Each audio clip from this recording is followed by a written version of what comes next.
Want to know the secret sauce to skyrocketing your group practice? Whether you're already a group practice owner or aspire to be one, the Group Practice Boss Conference in beautiful Traverse City, Michigan on May 6th and 7th, 2025 is designed just for you. This isn't your typical conference. Expect TEDx-style talks that are short, focused, and packed with actionable insights. But we believe the real magic happens when you connect with others in the field. So we've built in plenty of time for networking and deep conversations. You'll leave not just with a clear plan for success, but also with new friends and a support system that will help you along the way. Don't miss out. Reserve your spot today at practiceofthepractice.com/conference. Again, that's practiceofthepractice.com/conference.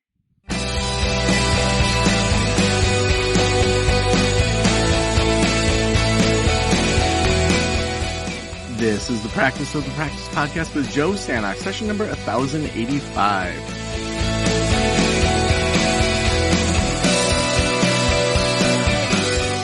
I'm Joe Sanok, your host, and welcome to the Practice of the Practice podcast. Well, we just wrapped up Level Up Week, and then afterwards we had a bunch of people that were leveling up into Next Level Practice, Group Practice Launch, Group Practice Boss, and we are so excited to moving into kind of this next phase of planning where we're excited about stuff we're offering in 2025. So if you are thinking about 2025, this show is for you. Today we're going to unravel the secrets to not just surviving, but thriving as a group practice owner in 2025.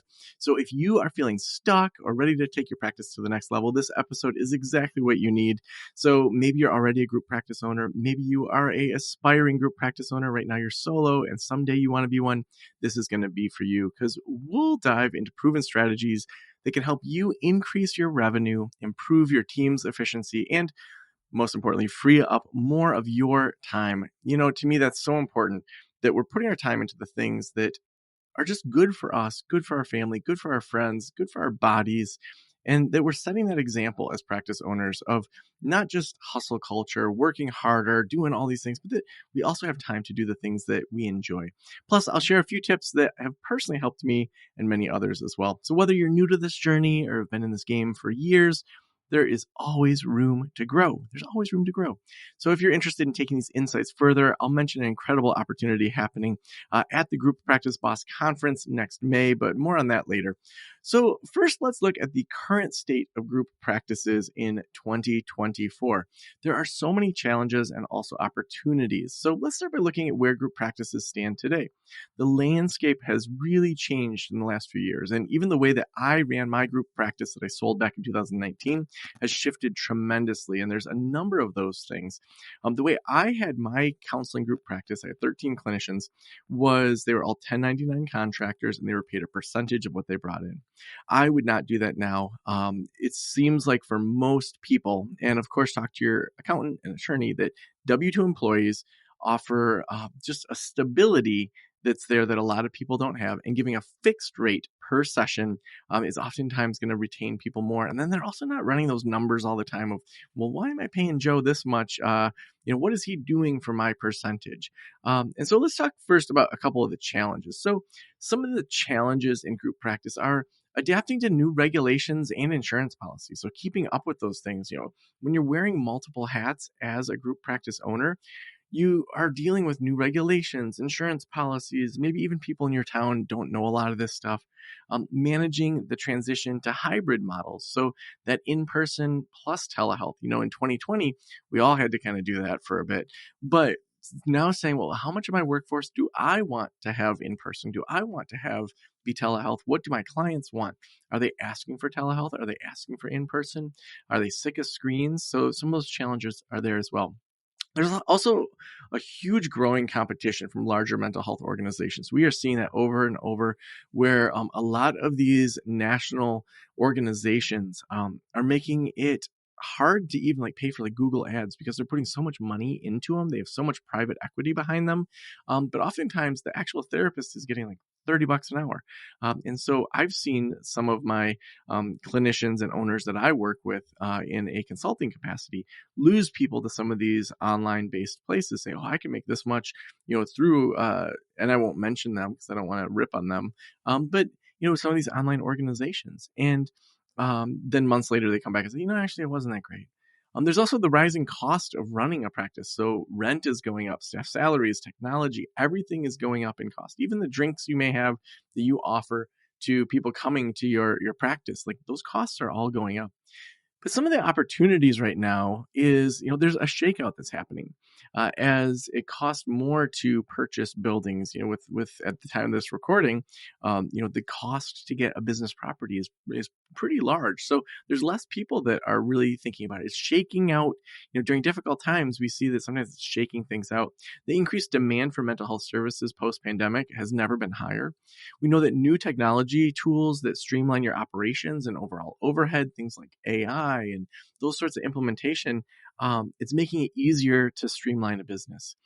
There's a shift towards more personalized, client-centric care, where people are kind of sick of the automated online tech company. And I just was looking for a therapist. Their website was terrible. The way they talked about themselves was terrible. But you know what? They were recommended by someone I trust. They seem like a nice person, in talking to them. So it's not all about being this shiny, glossy, perfect marketed thing. You can also just be a great therapist, be known in the community, and still do some of those old school things and have them work.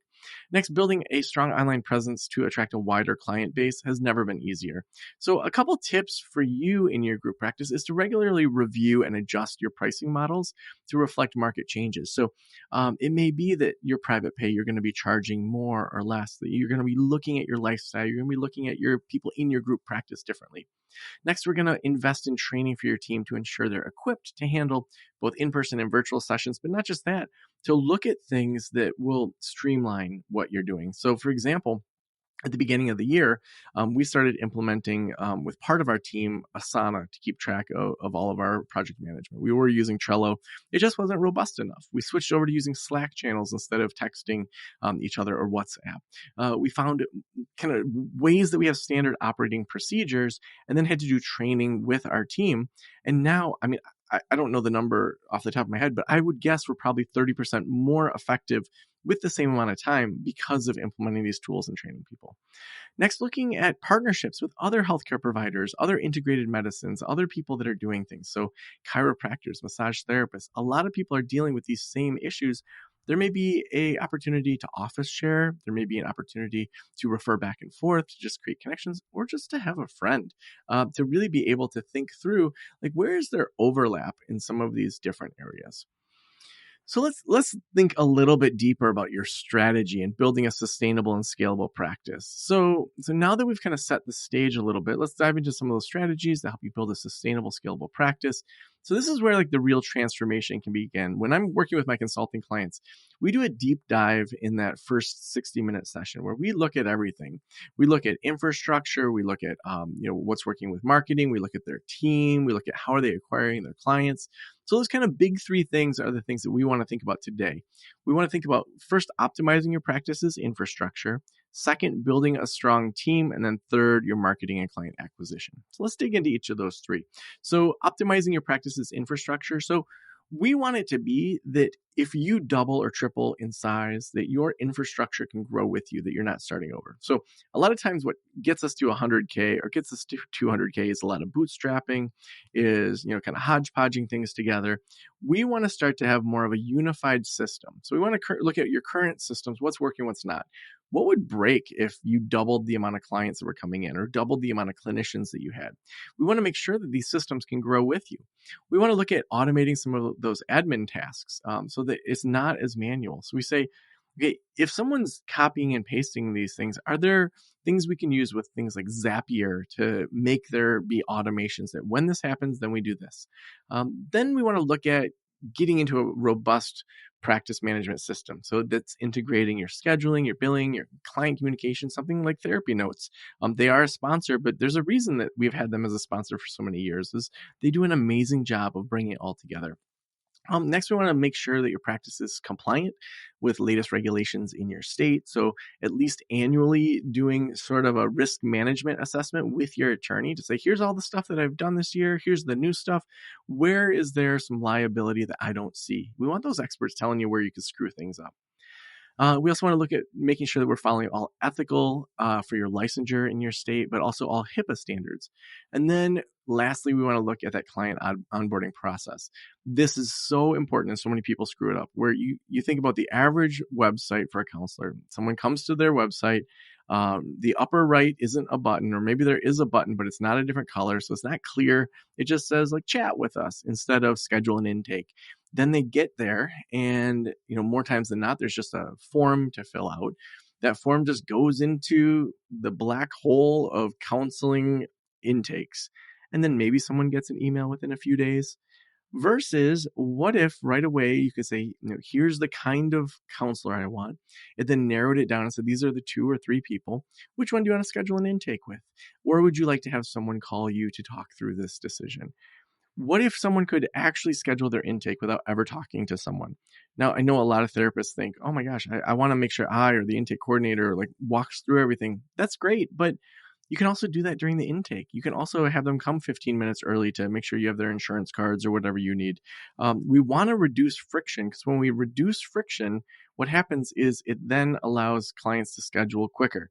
If people can schedule quicker, you make more money, you have more sessions, you're able to grow your practice faster.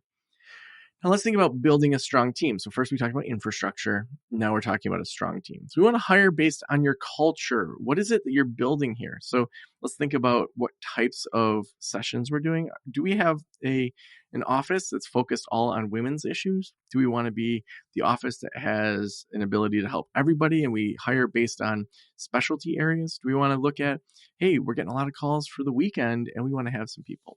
We want to make sure that these team members share your vision, that your basic DNA of your practice that you established early on, that you say, okay, this is who we are. So with mental wellness counseling, I knew that I wasn't looking at building a second family. I already have a great family. I like my kids. I like my family members. I like my friends. There is value in enjoying who you work with, but also I wasn't looking at people to barbecue with after work. I had too much on my plate. So I was looking for people that would show up, be low drama, do the work, promote mental wellness, and then be able to grow with the practice. Now, is that what I would want now? No, now that I'm past those young kid years where it felt like I was barely above water, I probably would say, hey, I understand more the value of having culture and enjoying being around each other, and that there's value in those sorts of things. We want to develop a comprehensive onboarding program. So even starting to think through, okay, when someone onboards, let's just keep track of all the stuff that they're doing. So to get new hires up to speed quickly, to get them booked, hopefully before even their first day. So we know so-and-so is starting December 1st, and that we're booking out throughout November and filling up their first week so that they can get started quickly.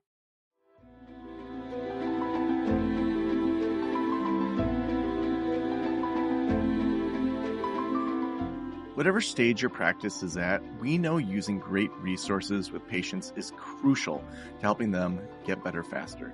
As a practice owner, I never compromised on this, but finding the right materials was a constant challenge.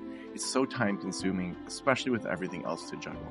That's why I recommend Psychology Tools, an online library of over 500 evidence-based resources for whatever problems your clients are facing. Choose practical exercises, handouts, and worksheets, audio therapy, treatment manuals, and loads more. They're even available in multiple languages and formats. Developed by highly qualified psychologists, resources can be downloaded with therapist guidance to enhance skills or client guidance helping patients make the most of each tool. It's a game changer for saving time when delivering more effective therapy. As well as a great resource library, Psychology Tools is also a smart business tool, boosting productivity and efficiency. Focus on growing your practice while your team feels better prepared for every session. It's a win-win for you and for me and for the client. Visit psychologytools.com/Joe to find out more. Use code JOE24 for 20% off new subscriptions. Again, that's psychologytools.com/Joe to find out more. We want to have those regular kind of team building activities that foster positive work environment. We want to be able to have team meetings. We want to have ways that we work through things together. One thing to consider is over time implementing a mentorship program. I had this when I worked at the community college, and there was a librarian that was paired with me. She had worked at the college for I think like 20 years, and she and her husband had me over for dinner, and it was like when I had those questions about the work environment that maybe I didn't want my boss to know, maybe I didn't want HR to know, I could go to her and say, I have this question about how I'm thinking about this. Is this right? Or, just as someone that's there, so that can really help encourage that growth and retention of your team. And last, building a strong team, setting clear expectations and providing feedback. So one thing we do is towards the end of every year, we look at what are 3 KPIs, key performance indicators for the next year that we can really look at. And so it might be we want to serve X number of people. We want to do X number of thousands of dollars in growth. We want to build new programs. We want to build out our infrastructure. And then giving some numbers to that to say, what does that look like? One of our big numbers around operation was, does Sam, our COO, is she getting sucked into too many unnecessary meetings? And so we track how many unnecessary meetings she just gets sucked into. And a lot of that was happening because we didn't have a good communication system. And so being able to say, well, like, what are we trying to do here? How do we put some numbers to that? Almost like when you're building a treatment plan and someone says, I deal with anxiety. And you say, well, what does that look like? And they say, man, most mornings I wake up with like a pit in my stomach as I enter the day. You're like, oh man, that must be really hard. Like, how does that make you feel through the day? What does that look like? What do you wish happened? Oh, if I could just maybe twice a week wake up with a pit in my stomach. Okay, now we have a new goal. We have a number to say, let's keep track of how many mornings you wake up with a pit in your stomach.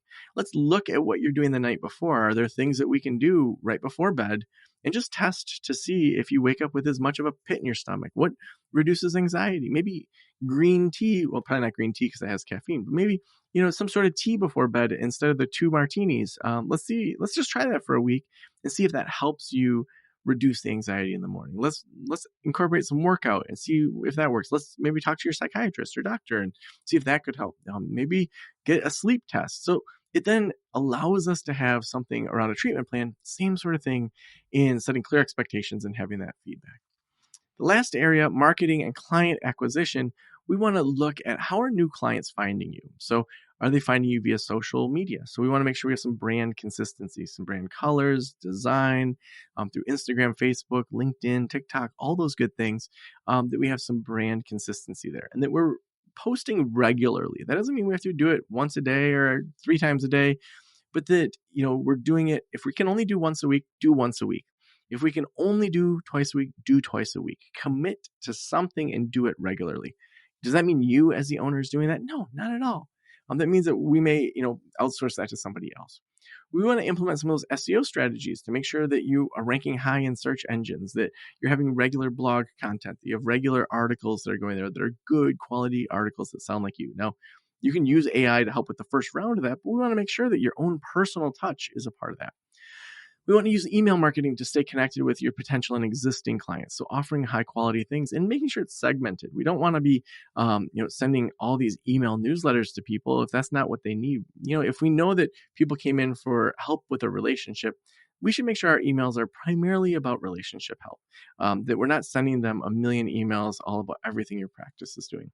You could offer free webinars or live workshops to attract new clients or establish your practice as an authority, partnering with organizations like churches, parent-teacher organizations, meditation communities, to do different types of webinars or workshops. Locally, there's a therapist that she offers. She calls them like glitter hikes or glisten hikes or something like that. And it's basically a mindfulness hike. And I think that she asks for like a $10 donation, but it's a good way to get her known for she's into nature. She's into like meditation and mindfulness. And if someone's looking for someone that wants those things, she's someone that would be a great referral source that people know about. And then lastly, we want to collaborate with local businesses and community organizations. So oftentimes you can be doing lunch and learns at local businesses, your local Rotary or your local Chamber of Commerce, or being known amongst SCORE mentors. So SCORE is like retired people that do mentoring. They may be pointing people towards different things they need. So the more that you can be involved in those things, the better. All right. So next, let's move into some kind of practical application.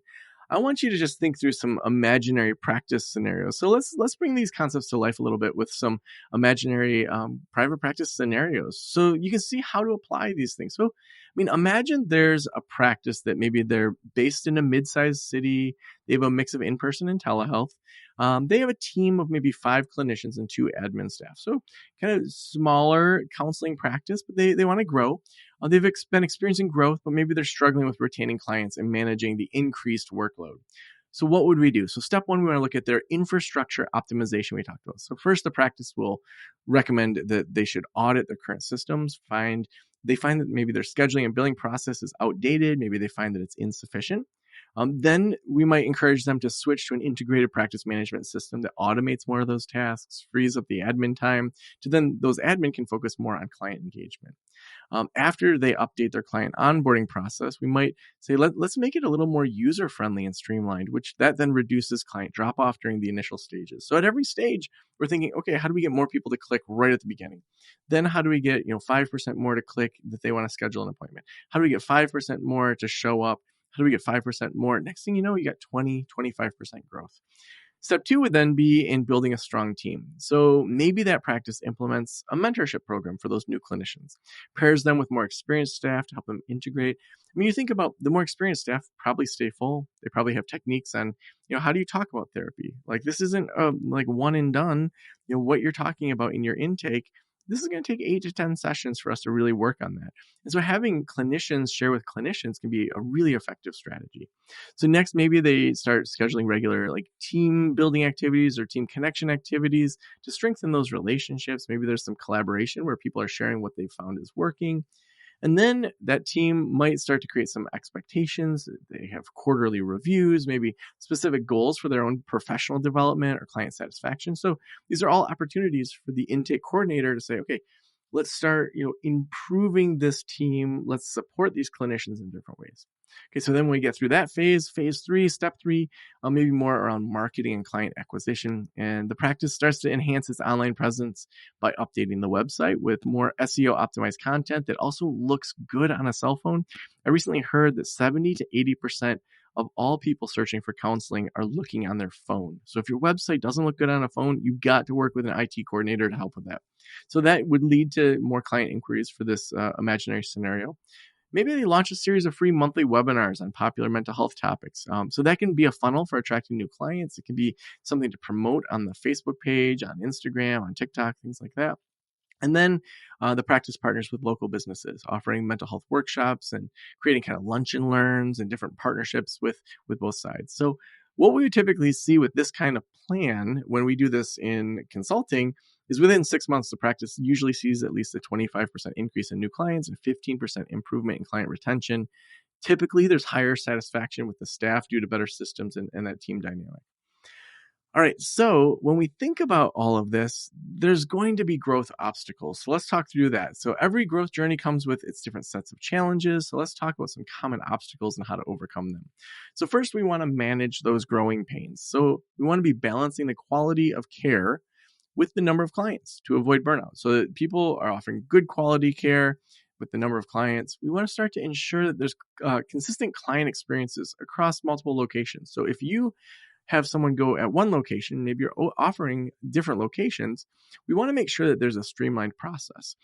I worked at a place once before I had my own practice, and they had multiple locations, and one location got 90% of the referrals, even though there was people that lived closer to the other location. So if I were the owner of that business, I would have asked, why is this the case? What's working and not working with this other location? Next, we want to start dealing with the increased admin load as things start to grow. You got to know when to hire more support staff. So having an algorithm as to when there's a certain number of clients coming in or a certain number of clinicians, when do we hire a part-time support staff? When do we look at having a full-time? When do we have 2 full-time? How does that look? Or do we have some sort of services where we outsource this? Next, we want to look as we grow at navigating those financial strains during the scaling process. How do you reinvest those profits back in the business? When do you do that versus taking your owner share out? So a couple of things around your client retention strategies. You can personalize your services so the clients know that you're listening. You can follow up regularly in all sorts of HIPAA compliant ways, whether that's text, you can do surveys, things like that. We can also ask for feedback to make adjustments in regards to, what clients want. We can also train your staff on exceptional customer service, like small gestures that really matter. I remember when I learned that Mac, when they were looking at building their Genius Bar in their Apple stores, they sent those people to concierge training at high-end hotels. What an amazing thing to do, where it's like, we want these people to act like concierges at a fancy rest or a fancy hotel. I mean, that's insane. That's such a good idea.